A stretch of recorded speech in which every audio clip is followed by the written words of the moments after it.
गर्मी में भर भर कर फ्लावरिंग देने वाला प्लांट्स पर्सिलिन पोर्चुलाका अगर आपने अभी तक नहीं लगाया है तो जल्द से जल्द अभी लगा लें। ये एक ऐसा प्लांट है कि इसको ज़्यादा केयर करने की भी ज़रूरत नहीं होती है और ना ज़्यादा खाद पानी देने की भी ज़रूरत होती है। अगर आप कहीं बाहर भी चले जाते हैं तो ये ऐसा प्लांट नहीं है कि एक दिन में ही सूख जाएगा, मुरझा जाएगा भले ही, लेकिन जब आप 2-3 दिन बाद वापस आएंगे तो फिर इनमें पानी डाल देंगे तो फिर से इनमें ग्रोथ आ जाएगी और ब्लूमिंग भी स्टार्ट हो जाएगी। तो ये देख रहे होंगे कि मेरे पर्सिलिन और पोर्चुलाका में ब्लूमिंग स्टार्ट हो गई है और ये पुराना ही पॉट है और इसमें मैंने छोड़ दिया था पुराना ही, मतलब ऐसे ही सेव कर रखा था और इसी से मैं सारे कटिंग्स फिर लगाती हूँ। तो ये देखिए इनमें भी ब्लूमिंग स्टार्ट हो गई है और ये कटिंग्स मैंने ऐसे ही लगाए थे, वीडियो बना रही थी कटिंग्स से लगाने वाले प्लांट्स के बारे में, तो लगाए थे और कटिंग्स लगा कर दिखाए थे। तो ये देखिए उनमें भी ब्लूमिंग स्टार्ट हो गई है। तो कई और ये देखिए ये भी कटिंग से ही लगा हुआ है और इनमें भी ब्लूमिंग स्टार्ट हो गई है। और ये देखिए ये जो टोकरी में लगा हुआ है बास्केट में, ये जो सब्ज़ी की बास्केट होती है उसमें लगा हुआ है और थोड़ी सी मिट्टी में लगा हुआ है। ये पुराना है, पिछले साल से इस तरह से लगा हुआ है और इनमें भी ब्लूमिंग स्टार्ट हो गई है।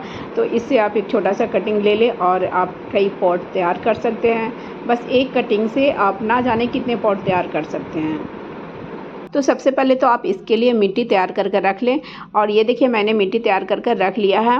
ऐसे तो ये किसी भी पॉट में अगर आप लगा भी देंगे तो भी ये लग जाएगा, जैसे कि मल्चिंग के तौर पर इसको लगाते हैं और किसी भी प्लांटर्स में इसको आप लगा देंगे ऐसे ही कटिंग्स को तोड़कर, सिर्फ नीचे के लिप्स को हटाकर, तो ये लग जाता है। लेकिन आप प्रॉपर बेस पे लगाएं, इससे ये होगा कि पॉट में पानी जमा नहीं होगी, क्योंकि ये भी सैकुलेंट वैरायटी से बिलोंग करता है।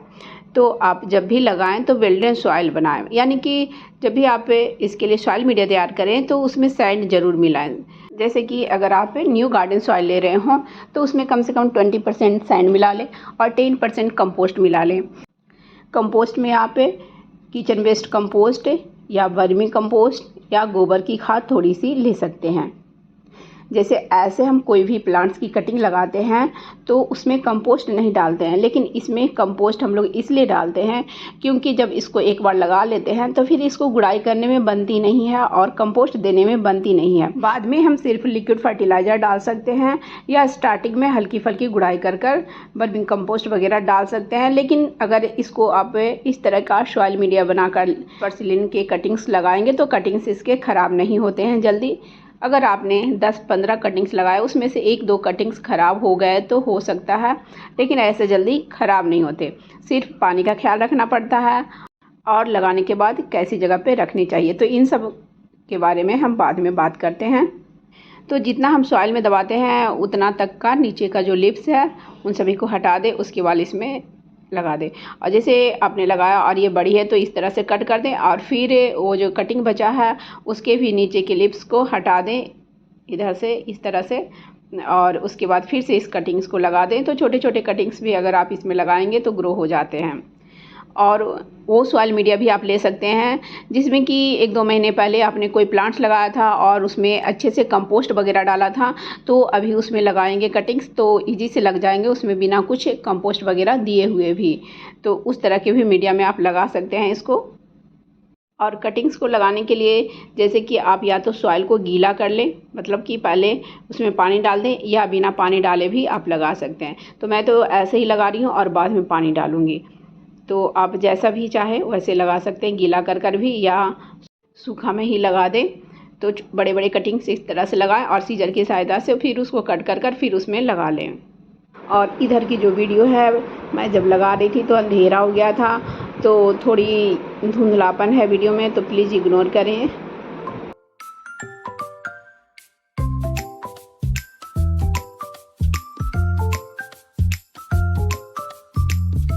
और कहीं से आपको इसके एक कटिंग सिर्फ मिल जाते हैं, कहीं से मात्र 1 उंगली बराबर भी। तो एक कटिंग से ही आप कितने सारे पॉट तैयार कर सकते हैं। सिर्फ एक कटिंग को आप पहले लगा लें, उसके 2-3 टुकड़े कर उसके बाद जब उनमें ग्रोथ आ जाएगी तो फिर उससे आप कई कटिंग्स लगा सकते हैं। तो आप इस तरह से पानी दें, धीरे धीरे कर मैं इसमें पानी डाली हूँ, ये देखिए पहले, क्योंकि अगर एक ही बार तेज़ पानी डाल देंगे तो कटिंग्स जो है इधर से उधर हो जाएंगे और मिट्टी वहाँ पर की हट जाएगी। तो धीरे धीरे कर इस तरह से पानी डालें, उसके बाद फिर किनारे से इस तरह से पानी पूरा डाल दें। पानी पूरा डालें स्टार्टिंग में, ताकि नीचे होल तक पानी चला जाए। यानी कि जैसे बाहर निकलना ज़रूरी नहीं है, लेकिन बाहर थोड़ा सा निकलने से ये होता है, हमें पता चलता है कि पानी नीचे तक गया या नहीं। एक बार पूरा पानी जब आप डाल देंगे तो फिर इसकी मिट्टी थोड़ी सूखी सी नज़र आएगी, मतलब मॉइस्ट रहेगी, तो फिर पानी डालेंगे। अगर ओवर वाटरिंग भी करेंगे तो ये ख़राब हो जाएगा। अब इसको हमें रखना है शेडी प्लेस में, जब तक इनमें न्यू ग्रोथ स्टार्ट ना हो जाए। तो ये देखिए मेरे कटिंग सारे लग गए हैं और इनमें कलियां भी बन रही है। ये देखिए बड्स बन रहे हैं, बस फ्लावरिंग होने को है। तो 2-3 दिन में इनमें फ्लावरिंग भी स्टार्ट हो जाएगी। 2 पॉट में मैं लगाई थी कटिंग, और वो जो कटिंग्स आपको ऊपर दिखाए वो सब भी कटिंग से ही लगे हुए हैं। ये मैं सामने में लगाई थी।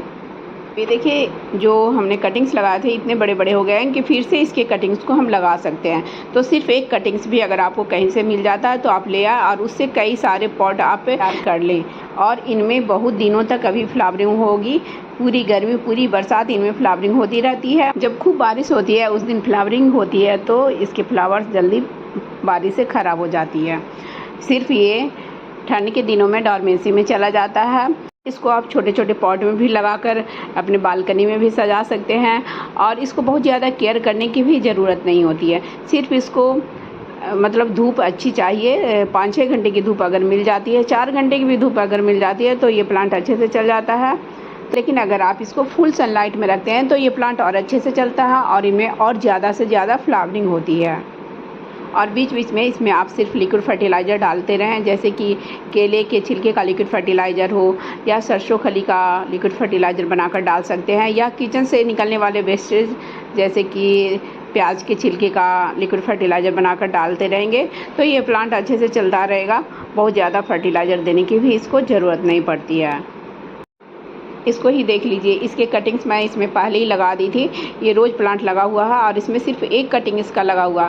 तो रोज़ प्लांट को जो हम खाद वगैरह दिए हैं, जैसे कि किचन से निकलने वाले वेस्टेज ही हमने दिए थे, तो उसका सारा फ़ायदा इसने ले लिया। तो ये देखिए कितनी ग्रोथ हुई है। तो इसको इस तरह से आप मल्चिंग के तौर पर भी लगा सकते हैं। इसमें रोज़ का प्लांट लगा हुआ है और मैं मल्चिंग करने के लिए इसको ऐसे लगा दी थी, और मैं सिर्फ लगाकर दिखा रही थी। और ये देखिए कितनी अच्छी इसकी ग्रोथ हो गई है। इससे ये होता है कि मिट्टी ज़्यादा गर्म नहीं होती है, और ज़्यादा तेज़ गर्मी में जैसे रोज़ प्लांट वगैरह को बहुत ही नुकसान होता है, पानी भी बहुत ज़्यादा सूखता है, तो आप ऐसे भी लगा सकते हैं। तो फ्रेंड्स, मेरी वीडियो अगर अच्छी लगी हो तो प्लीज़ मेरी वीडियो को लाइक करें, शेयर करें एंड कमेंट्स करें। और मेरे चैनल में जो पहली बार आए हों तो प्लीज़ मेरे चैनल को पहले सब्सक्राइब कर लें, बेल आइकन्स को भी प्रेस कर दें, ताकि जब भी मैं अपनी न्यू वीडियो डालूँ तो उसकी नोटिफिकेशन आपको समय से मिल जाए। Bye bye friends, thanks for watching.